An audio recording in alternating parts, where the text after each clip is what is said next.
I think one of the spoilers, and it's not for this film, but I do think that they're teasing the audience. They're giving you a little bit, like giving you a crumb before they give you the cookie, of Yes. the fact that they're giving you so many of these characters returning over these last couple of films that I do think, JD, that it is leading towards, what is it, 12 being the sort of 12 pack of Corona. Yeah. That's what they're gonna sell it in the movies, by the way. It's gonna be great. Exactly. um Yeah. is the 12th one will reveal that they've either brought Paul Walker's brother back with Yeah. like CGI and whatnot, and he does play a role in the film in a significant fashion, because they've just teased it enough. And you can talk about it a little bit in this movie too. Like, there's a sequence where a couple, like, by the end of it, like, Jordana Brewster's like, I gotta go check on Brian and the kids, or Brian and the yeah. kid. I'm like, bullshit. Like, he'd be there kicking honestly, butt. like, He'd be there with you. What are you talking about? yeah. Well, and it's interesting you bring it up now, and it makes sense given the context of how we started this conversation. So I know we're jumping the gun here, but to complement what you're saying there, one of the first things I noticed about this movie, it was the first thing I wrote down in my notes in preparation for this conversation, is that the spirit of Brian lingers all over this movie.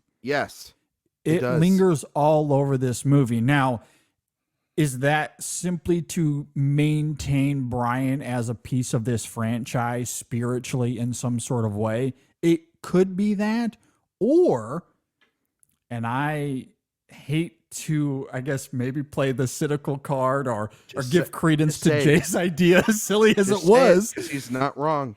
He's not wrong. I do think that Brian, through you. Brian very much could come back in some sort of CGI kind of way, or maybe they just recast. And if you're going to bring the character back, that's probably what you should do. And I know that's going to be controversial no matter how you do it, but it does seem, to your point, that that Fast X, anyway, as it begins to conclude this franchise with whatever this trilogy is going to look like, that they are foreshadowing Brian's return. It very much felt like that, because his spirit lingers all over the movie. However, I will say, it's almost, as thin as it is regarding Momoa, I almost feel like it's one of the best elements of this film, because I think about that opening sequence of the movie, which I think is actually really good in terms of how they're able to recontextualize that moment visually. It's one thing to just say that, oh, Momoa's character was there the whole time, even though we never see him in Fast Five. Like, visually speaking, the way they edit new footage with the footage from 2011 is very seamless. It looks and functions as if we're actually rewatching Fast Five with new angles and new shots and new characters involved in that sequence. So I think they do a really great job with all of that, as far as giving credence to the idea of who this character is and why he would be fueled the way that he is. And then you couple that with Momoa's incredibly mesmerizing performance. So as thin as the writing is, as far as like we're contriving and shoehorning this character in as this menacing villain, I think it actually works very well. The other thing that's interesting about that moment as well, and I'll be curious to hear your thoughts on this. I don't know if I'm reading too much into this, but I wanted to quickly circle back to what we said earlier about Paul Walker and Brian and how his ghost, lingers over the course of this film. I think, given the nature of what happens in the climax of Fast Five, Brian is going to be involved in that sequence, right? And just seeing him on screen again, especially in this franchise, there is something just inherently poignant about that in and of itself. But they go a little bit beyond that. And again, maybe I'm reading too much into this, but we know that Paul Walker can't come back. Are they even going to bring Brian back at all? We don't really know. You could have just shot that sequence with a few glimpses of Paul Walker there to just inform the audience, and as a reminder, of Brian's participation in that sequence. You could have just left it at that, but they Yeah. didn't. We hear dialogue from him. We hear him talk in that sequence. Mm-hmm. Again, like to give us that much to remind us of who Brian is, his inclusion, and to actually have dialogue on screen. Am I reading too much into that? To me, just feels all the more that they want to bring him back in some way, shape, or form. I don't know, but that was kind of my interpretation of that choice. Otherwise, I don't know if it was necessary for us to hear the dialogue, to hear him talk, to remind us of who Brian was in this franchise. I don't know. It makes me wonder. And to me, that felt like an intentional choice of foreshadowing. I think to your point, it's interesting because Momoa's character, what's his character's name again? JD, it escapes me. Dante, right? Yeah. Um, he is very much on a. This is a revenge film, Yeah. and they've had a couple of revenge films in this franchise for sure. Revenge has been on the mind Mm-hmm. before. It's almost the element of every one Almost of like these. fast revenge. You know what I mean? Like it's literally, I'm pretty sure it's the motivating factor for all of them in Yeah, some way, pretty shape, or much. form. Yeah. Pretty much. I mean, like Furious 7 is a freaking revenge movie, essentially. Yeah. Um, I think, and I think this is that when you think about it in that context, his anger is after Dom for obviously what happens to his father and what happens to him, right? But all parties involved, and we'll talk about all parties involved as we break this down, they have to be culpable for what's going on in this moment. This is such a pivotal moment for Dante. And look at me like, you know, talking so serious about Fast and Furious. But no, it is because that's his motivation to see to it that it's not just about killing Dominic Toretto. That has been like the thing that has driven me nuts about these. It's like, okay, yeah, everybody wants to kill Dom and he's like Superman and he figures it out and blah blah blah blah blah, whatever. This goes beyond. Like this is like I kind of love that it's so petty. Like it's so like strip their bank accounts dry, assassinate and destroy or detain anyone that's ever like shared a tuna fish sandwich with them or something like that. You know what I mean? Like it's Mm-hmm. so down to the detail. And they've really since I think it's Furious 7 when they introduced the what is it? The God's Eye, right? So Yeah. the sort of Yeah. technology Mm-hmm. and really just kind of ramped up this the stupid Yeah. technology Not a contrivance at and all. no, it's really been something that like has hindered them so much, and something they should destroy, because it's a thing that's driven me like nuts. It's like Vin Diesel wanted an Infinity Stone and had to put it in his own damn thing, and it's really kind of killing his franchise. Yeah. But the fact that like Dante's been able to sort of live in the shadows and build all this stuff and being able to know so much about every single aspect of it, it is quite a menacing, yet you have to take it with a grain of salt, idea of the fact that like obviously I think that they are leading towards sort of Brian's return, like you're mentioning, Mm-hmm. JD. But I don't think that they are willing to get the audience there just yet. Yeah. So they have to get this movie, which is Dom sort of in massive pain, the most vulnerable the family's ever been in this franchise. That's for sure by the end of this thing. Even though, we all know they'll be fine. Yeah. But For sure.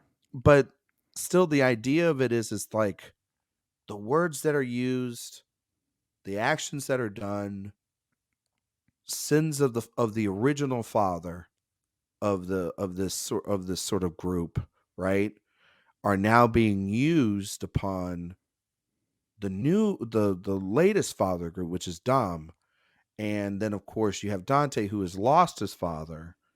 Um, so there's a lot of father son, other kid dynamics going on here. And I found that really interesting. I found the connection then too, obviously, the stuff with like little Brian and him there, and Yeah. Dominic there, just kind of in the car and talking about it. It almost felt like you're talking about like a scene that maybe Brian would talk with his son about, you know what I mean, or something that would feel like that. Mhm. And then there's like the barbecue, and you see that there's a seat There's not a C there, form. right? Yeah. And there's a seat for him, and we know he's alive in the damn franchise because they mention him. He literally at the Fast Nine literally ends with him driving in like he just came home as a bank teller Yeah. and just came home. I was like, "Hey, honey, I just finished my day," and it's Which you could have had a body in the seat. I'm just, And you could I have mean, framed it in a way where we don't see his face. this is my problem with the franchise. This is and you're right, JD. They got to shit or get off the pot. This is the massive problem with the Fast and Furious franchise. Either decide you want to have Brian in this franchise, which honestly it would be better if you did, because it makes Roman better, or at least tolerable. It makes Jordana Brewster actually function, in these things rather She's than another just glorified cameo here. she's Another glorified setup. cameos at this Yeah. point. It makes Dom better as a father overall.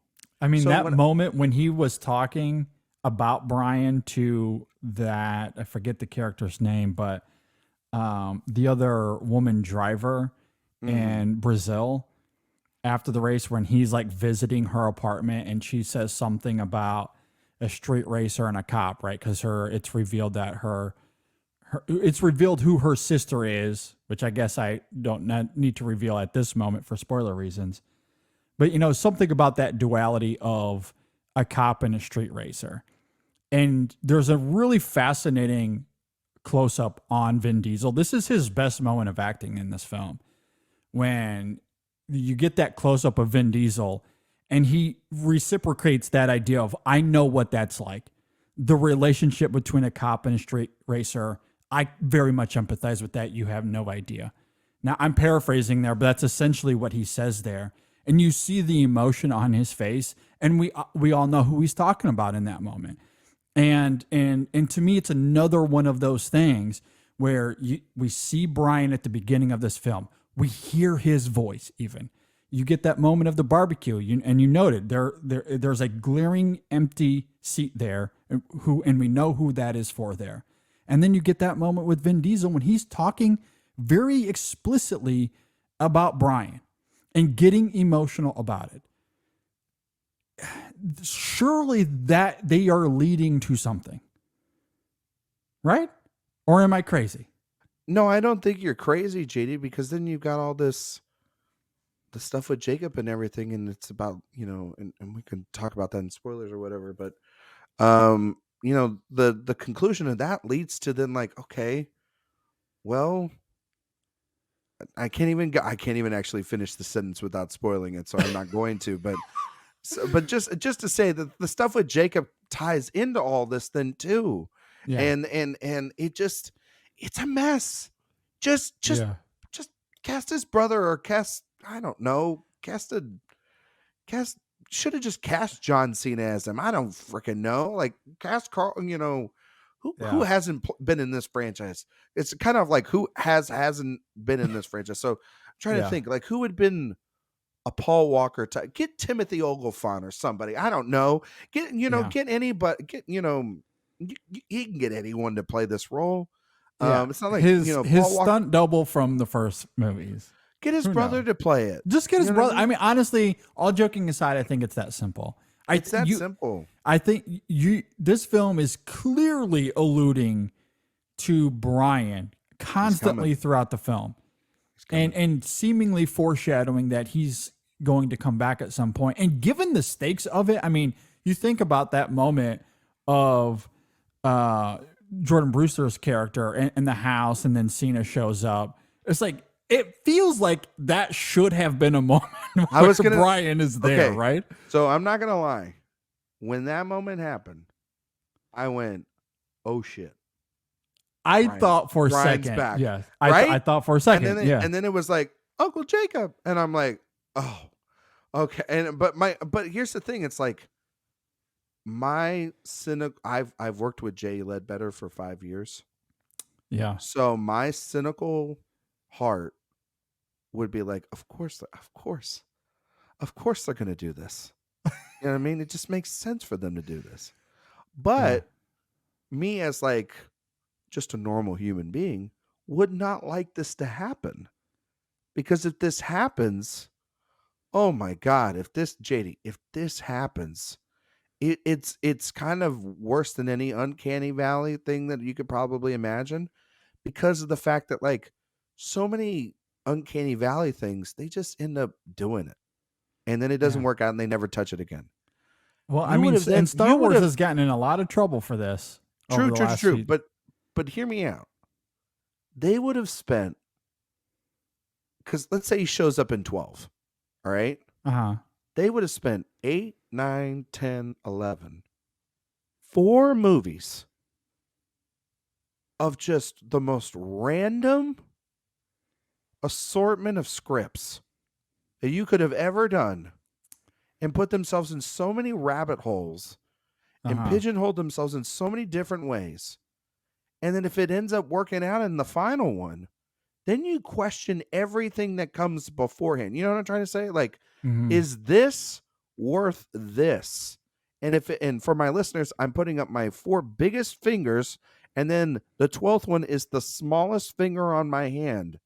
Because by then, is it matter to your story? Does it matter to your characters? Do you even care about that anymore? It's so weird to have like, it's sort of juxtaposed, like you care so much, and this whole thing is built on family, and everything is family. But the number one thing about this family, and it's like losing, when we lost Vin Diesel in after the first one, it lost a little something, right? With Fast 2. And that movie's just bad in general, but you know, whatever. But it still had Paul Walker.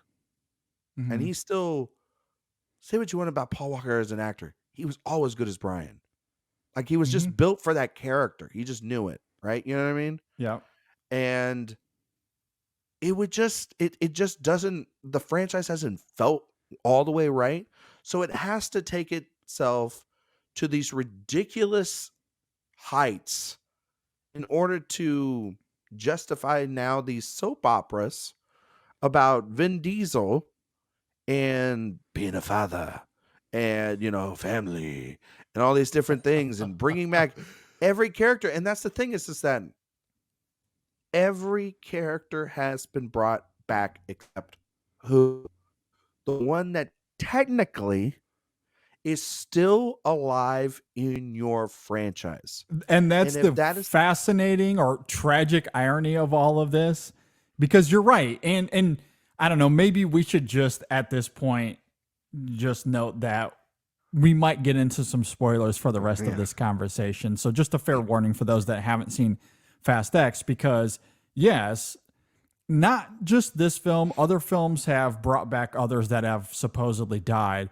And then at the end of this film, they bring back a character that, well, you can say it. Hilariously enough, like on the main show this last weekend on 534, one of my trivia questions was, you know, who was the main character that died in Fast and Furious? Was it 6? 6. Yeah. Giselle dies? Nope. Turns out that trivia question is all mute, because she is back now. Like, if you've died in this franchise, you've come back. Now, I want a like serious question here before we even dive into more in that. Okay. So I think you can kind of justify Han, like, you know, maybe he had like a flame suit. He blew up in a car, Ryan. I don't know. I'm trying to tell you. He blew up in a car. Okay. How do you justify that? Okay, fair. But She flew out of a car that was going an ungodly amount of like speed, right? Yeah. No, she wasn't even in a car. Didn't She she was fall off the plane? she fell off the plane, right? Because she was Yeah. trying to get in and she Yeah. had to jump off the plane and shoot something and killed herself. She would be roadkill. There's no freaking way she's alive. So Look, that's it makes no sense. the Yeah. only way that I can even think that these people are alive, JD, is that obviously like didn't wasn't it like Han and Mr. Nobody or something like that, or like it was some They sort of sort of connection. explained it away, but Sort it of explain it, was right? all So confusing. it can only mean that like we see in this movie like Letty has like a stab wound or whatever, and it's like put together They patch by her up in like 2 yeah, seconds. like Yeah. it can only justify that like the agency keeps bringing these people back to life. Yeah. But then it makes absolutely no freaking sense that if then the agency is keeps bringing these assholes back to life, then why are you so stupid enough to then I don't know put them back on the terrorist most wanted lists and think that these guys now are so dangerous? It's so silly. Yeah, I loved it. It was a lot of fun. It's I want to preface Well, this. I had fun with this, but there are fundamental problems with the story of this thing because there is no damn story to this thing. It's so convoluted, and you're right, JD. It's a lot of setup. Now, does that mean I well, still hold didn't on. have a Before fun we move on, time? I kind of want to You know? circle it back to. I want to finish that conversation What about Brian? Okay, about yeah. Brian, because the reason I wanted to bring Giselle up now is to emphasize your point that Yeah. we've brought back Han, we've brought back Giselle, even though he didn't die. They had the feud, but Hobbs is coming back now. Wait, what? Yeah. No, Oh, I'm sorry. spoiler alert. No, I'm just kidding. I don't give it. Yeah, Like no, we already spoiled it. But yeah, at the end, which like was actually every character, literally all of them have come back. Letty. Letty came back from the dead. So like, yes, all of these three or four characters have quote unquote died and come back. And in the case of Hobbs, he left the franchise. He came back. Brian has been around from the beginning. He's literally never left. But the last three films, obviously with the tragedy of Paul Walker, it certainly makes the decision making behind this all the more tricky and nuanced. And I certainly do comprehend that. But we're at a point now, especially given the story and how they've built up these characters, to your point, they're at a crossroads and they need to decide. Are they going to utilize this character or just keep his ghost there as some sort of reminder of the character? Or are you actually going to do something about it? And it feels like they're pointing toward doing something about it. But I don't know. I don't know if all of the illusion and all of the foreshadowing is necessary if there isn't a payoff. I don't know. I don't know what they're going to do. But there is a fascinating irony that he's the one that they haven't brought back yet, and he's been around the whole time. He's literally never left. Yeah, I mean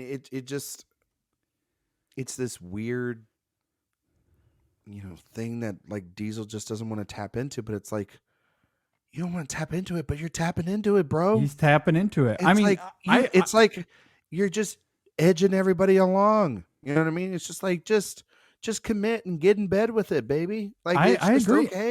Like it's fine. To me, that's when he's at his best performatively too. I mean, as that moment in Brazil when he's talking about Brian is by far his best moment in this film from an acting perspective. But like also he's very good.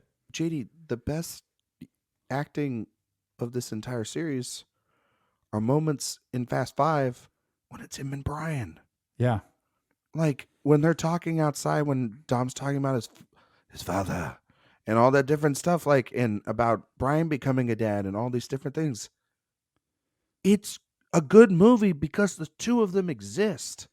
Yeah. And the reason why Roman is such an insufferable character now, since Paul Walker has died, even more so than what he was before, is because Paul Walker was there to like roast the hell out of him. He brought a balance to Mhm. all of this that you just cannot measure. And even if it is just the idea of writing the character is one thing, because the yes, he has to you have to write these characters and you have to put them in. So I think that writing it is one thing, performing it obviously is another. But does the character, writing the character and putting that in the film, the mindset, the values, the the balance that he provides so much of this group. Yes. Yes, it is necessary. Yeah. Is it sad that he's not going to be there? Yes, but you can still you can have that character there I've always been the proponent of this, JD, you know this. I've always been a proponent of the character is bigger than the performer, Yeah. because we've seen so many. If I've seen 700 Spider-Man and 900 Batman James and Bond. James Bond, I can see somebody recasting this freaking movie. I Yeah. can see another person doing it. Yeah. So I agree. it's not it's precious to us, but do you think but honestly, like when you think about it, do you really think they would have said, "You know what? I don't want you to ever use my character ever again. It's mine. I'm taking it to the grave. Kick rocks, and I hope you try to figure it the fuck out while I'm dead." I He don't think he wouldn't would have do said. that. Come I don't think on. so either. Especially given, as we all know, the themes of family around these films, and he's such a vital piece to it. He's part of the nucleus that to just have him as a ghostly presence, given So, where they're so going, weird. seemingly, it just makes sense to bring him back. And recasting him makes sense. I think it would benefit the franchise. And then you don't have to just awkwardly allude to the character. Yeah. And also, you avoid the uncanny valley of CGI, whether it Yeah. be on an actor or AI. And God forbid we get the latter of those two options. Just recast somebody, someone that can, channel Paul Walker, but obviously bring their own, ethos to the character. And I think to have Brian physically be a part of these last two movies, to me, I think that would, it would give credence to the foreshadowing, to everything that we've seen in the last few. And I think it would just heighten a lot of those central themes that is the foundational Do element you of this franchise. and the last thing on that, I think you know what it would also do for you as well as myself and many other people, and the reason why I think it would then allow itself to probably be A, relevant, and B, get a lot more money here in the domestic because it's become more of an international Yeah. sort of uh, flavor, these films. It would then be, I think, an actual, like, legitimate step into legitimacy of closure.